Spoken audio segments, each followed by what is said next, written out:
தந்தை மகன் தூய ஆவியின் பெயராலே ஆமென். ஆண்டவர் உங்களோடு இருப்பாராக, உம் ஆன்மாவோடும் இருப்பாராக. இறையேசுவில் பிரியமுள்ள என் அன்பு இனிய சொந்தங்களே, இந்த புதிய நாளிலே உங்கள் அனைவரையும் சந்திப்பதில் பெரும் மகிழ்ச்சி அடைகின்றேன். இன்றைய நற்செய்தியானது மத்தேயு எழுதிய நற்செய்தி 10வது அதிகாரம் வசனங்கள் 34 11வது அதிகாரம் 1 முடிய உள்ள வசனத்தில் இயேசு கிறிஸ்து அன்பு, தியாகம், தவம் போன்றவற்றை மூலமாக தெய்வீக துணையை நாட முடியும் என்ற கருத்தினை நமக்கு கூறுகின்றார்.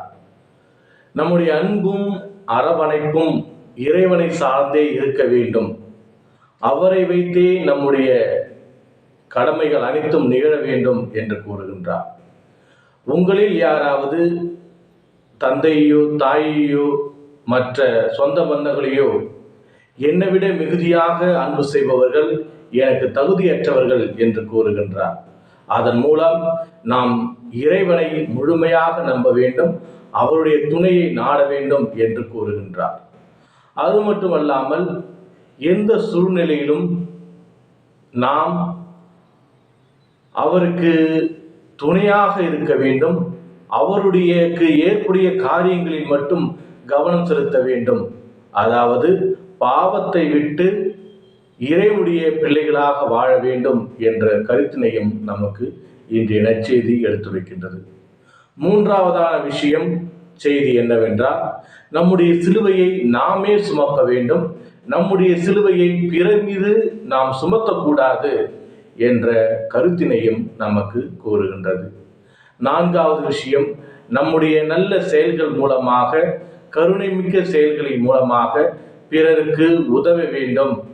பிறருடைய வாழ்விற்கு நாம் உந்துதலாக இருக்க வேண்டுமே ஒழிய பிறரை நாம் இழிவாகவோ கேவலமாகவோ நடத்தக்கூடாது என்ற கருத்தினையும் நமக்கு கூறுகின்றது.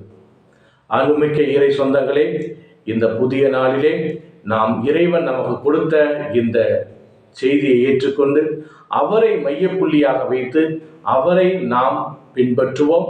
அவர் மூலமாக இறைவன் நமக்கு வேண்டிய அனைத்து ஆசிரியையும் நிறைவாக தருவார் என்ற நம்பிக்கையோடு நாம் சிறப்பாக ஜெபிப்போம். எல்லாம் வல்ல இறைவன் தந்தை, மகன், தூய திரு ஆவி உங்கள் அனைவரையும் நிறைவாக ஆசீர்வதித்து காத்து வழிநடத்துவாராக. ஆமேன்.